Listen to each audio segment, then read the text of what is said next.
I wish to be a plant. I wish to be a plant right now. Life would be so simple. I wouldn't have to find my place. I'd grow with what I'm given. I wouldn't have to try at all. I wouldn't have to think. The sun and wind would do their thing. My genes would do the rest. I wouldn't care for love or friends. I wouldn't feel the pain. I'd simply be a plant, just being. Wouldn't you wish the same?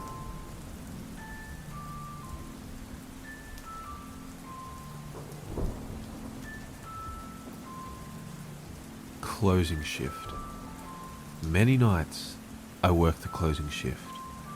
I'll watch from my station as others work to completion, and I'll pitch in when I can, even before I've began my own grueling tasks whenever someone asks.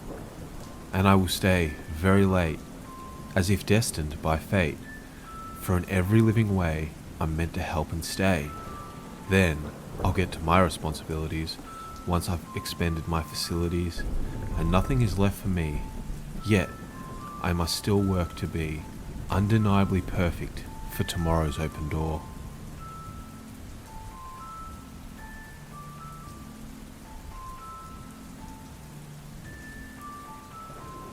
Wind in September. Sly is the wind of fading summer, stirring leaves from blissful slumber. The sudden strike of nature's lance, and all the trees will hiss and dance. The wicked wind from the fields of east, it carries scents of earth and beast, and brings a message to all in bloom.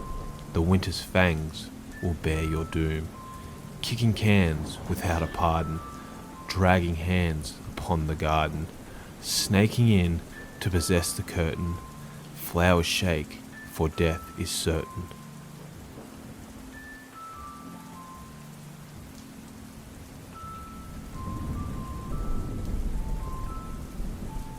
Breathe.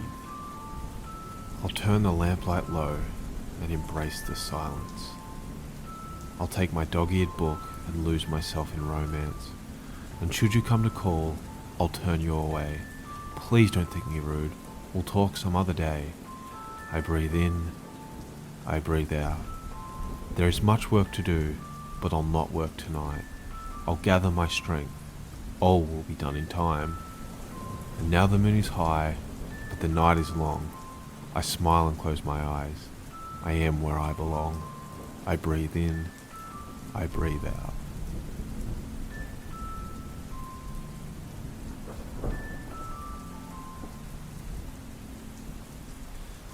Chipping in. For as long as I can remember, I've wanted to grow up, start my life. I've just hit 21 and I can't wait to have a wife. And it took me some time to realise that some men are born young and others old. So by the time that I got here, I've gone and bought the bridge that they sold. I've spent so much of my time just wasting away my prime. I'm clocking in and I'm checking out, only wishing I was chipping in. Should I wander around or sit still? Should I open it up or shut it down? Should I do what I think or what I feel? Should I stick around or skip down? I'm caught up in this rolling tide, being pulled out into the sea. So right now, I don't need a reminder that I'm the only one who did this to me. I've spent so much of my time just wasting away my prime. I'm clocking in and I'm checking out, only wishing I was chipping in. And when I look over my shoulder at this long path that I've run, every time I'm left with one thought that says, my God, what have I done? I think that I'm doing my best, but there's nothing I seem to be getting. And you can only lose a hand so many times before you learn to stop betting. I've spent so much of my time just wasting away my prime. I'm clocking in and I'm checking out, only wishing I was chipping in. And I've spent so much of my time just wasting my prime. I'm clocking in, I'm checking out, only wishing that I was chipping in.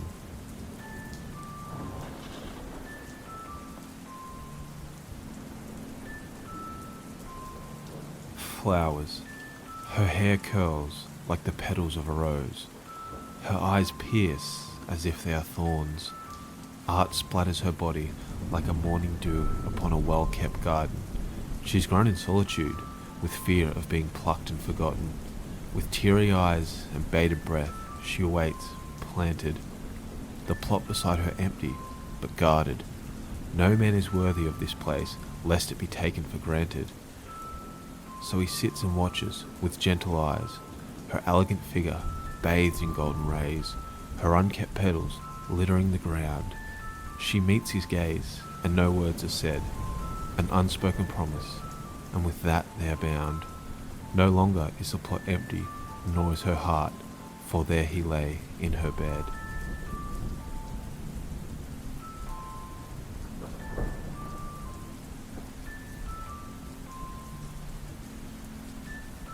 Black and white pictures. Black and white pictures scattered on the walls, each a piece of history, golden to us all. But if a curious kitten knocks a few pictures down, then what used to be golden is just a mess to be found.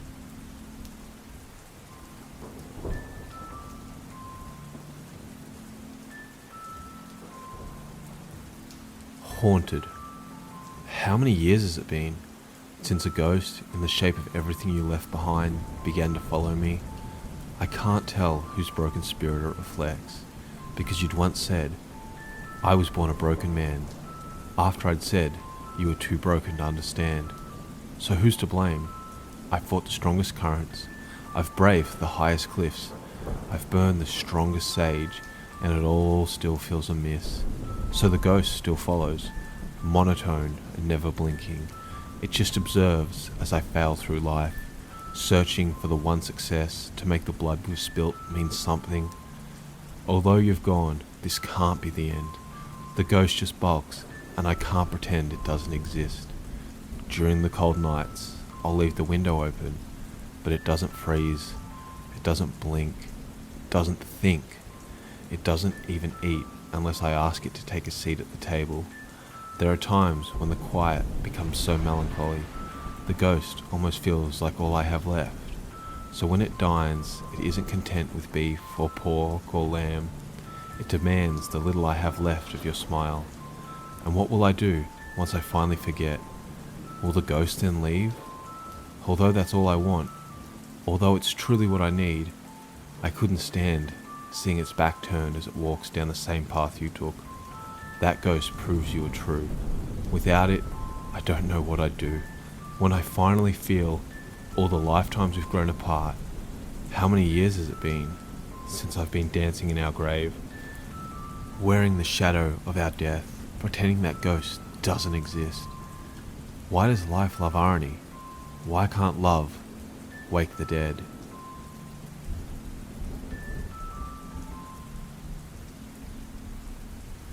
Blue and orange. She's gone, lamented the daytime sky. Oh, how her light inspired me to shine my brightest, and her warmth was all I needed on the coldest of days. Who knew our final dance would come? She in that radiant orange dress, and me in my finest blues. Love and beauty personified for all to see. But now she's gone, and darkness is all that's left of me.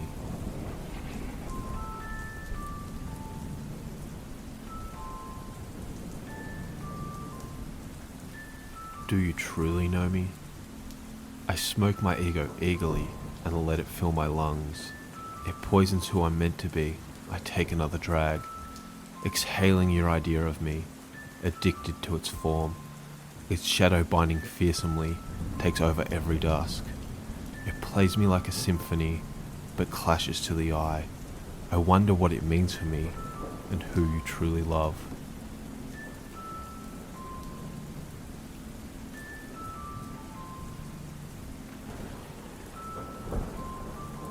I watch the clock, a place between awake and sleep. I watch the clock, it's time I keep. This troubled mind will find its eased when beating stops and breath has ceased.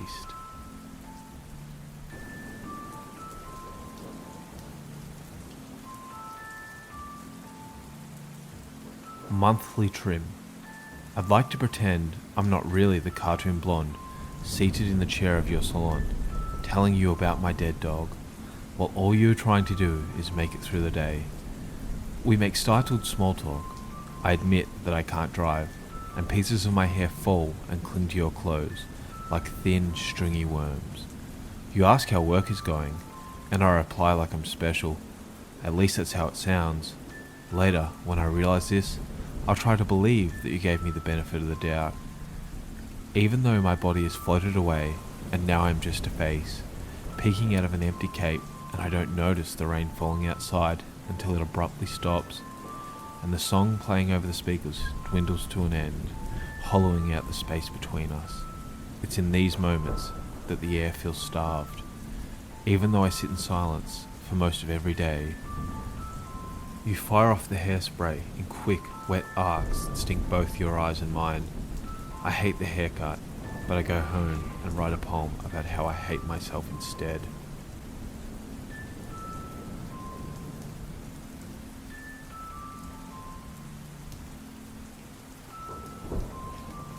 The people pleaser.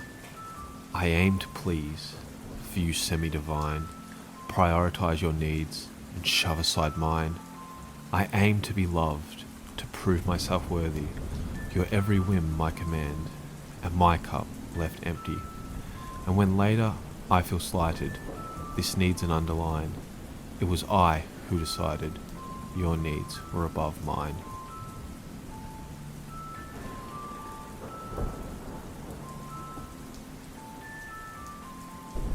Paper.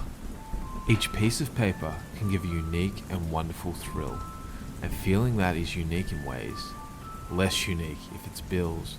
They pile up on your coffee table, distracting your every thought, wondering how this life should be, since this is what you brought. It's what you bought, the rent you paid, the loans you gave, and the groceries you bought, all accumulating on fresh, crisp paper for your viewing pleasure. You better get to it. Work, work, work. The taxmen don't care if you can't when you're hurt. If you can't, for any reason, the man still wants his slice. But you can bargain with collectors. Should that victory feel nice? Your credit is fucked, and your bank account run dry. You still get to pay your taxes this year. Now go away and cry.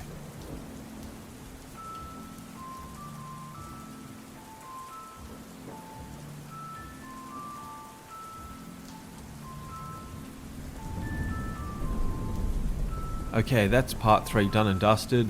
As always, a huge thanks and respect to the artists who allowed me to use their poems. There would be no video without them. Links are down below in the description. And please, if you enjoyed the narrations, feel free to spread the word and let anyone who might enjoy the readings know. Thanks again and have a good night.